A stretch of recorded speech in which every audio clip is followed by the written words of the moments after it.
Welcome back to Good Day State Line. Dr. Kapoor and Joe Agnello are joining us this morning from Transitions Hospice. We're going to talk about traumatic grief. So you are going to explain, Dr. Kapoor, what that actually means. Yes. So a person, when they're going through losing a loved one, there's going to be a portion of that experience that is traumatic. There's going to be a shock, a numbing feeling.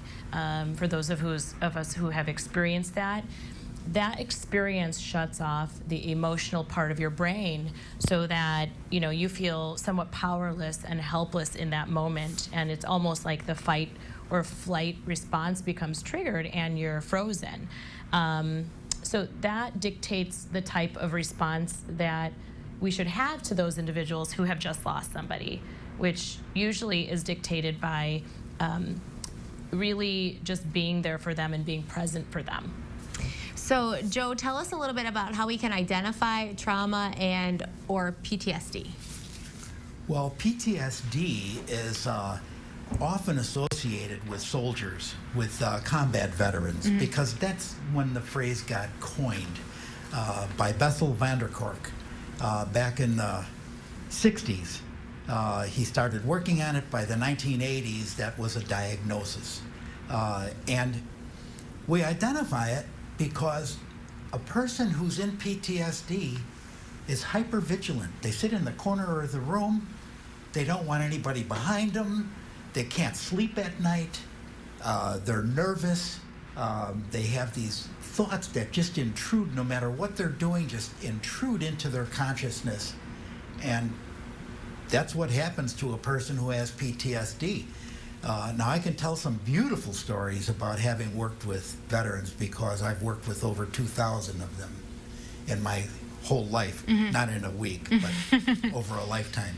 And honestly, what our patients and their families go through is something very similar.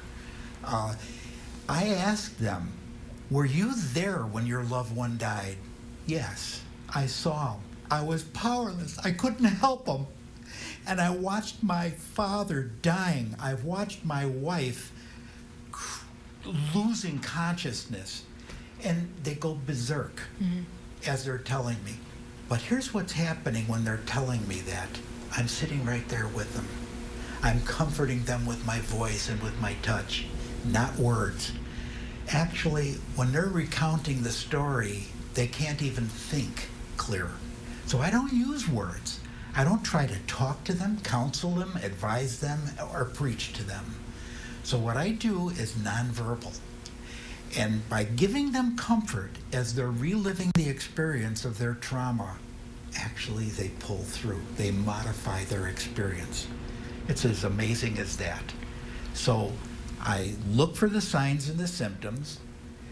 But the reason the trauma that they're experiencing, traumatic grief, is different from PTSD. Having someone shooting at you and throwing grenades at you and, firing mortar at you is very different from watching a one-time event of watching your loved one die. And PTSD is long-term. It lasts a long time. In fact, last month, we had a veteran who was a Marine in Vietnam. And when his wife died, he went berserk. He threw chairs up against the wall. He broke mirrors. He punched doors and walls. And he had an episode that he was out of control. Well, what's the natural reaction when you're around a person who's out of control?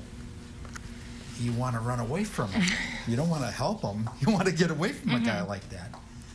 Well, he served in Vietnam 50 years ago, but he has been undiagnosed, untreated all these years. So I'll have to tell you the name later. But this gentleman went to the hospital, and they calmed him down, and then they started doing some counseling with him, and that's something that should have been happening all along. Sure. So for me, when I see a family member who I see signs of traumatic grief. This morning I got a call from a lady who I originally called her in October. She never called me back until this morning, just before my getting in the car to come here. And she said she was doing okay because she was with family. She went to live with her daughter for a month. She had things to do. She had business to finish up with documents and insurance. So she's been busy. What she was doing, she was avoiding her grief. She was setting it aside by keeping busy. But it hit her today. She's sitting in her house all alone, no kids with her, nothing to do, and she's crying, and she picked up my card and she called me. I told her I had to come here, but I told her I'll call her tonight. Oh, good. We're glad you're going to call her tonight because she could definitely use your help. If anyone wants to find more information about Transitions Hospice, where can we go? Transitionshospice.com, and you're going to get the most amazing hospice experience that I have seen.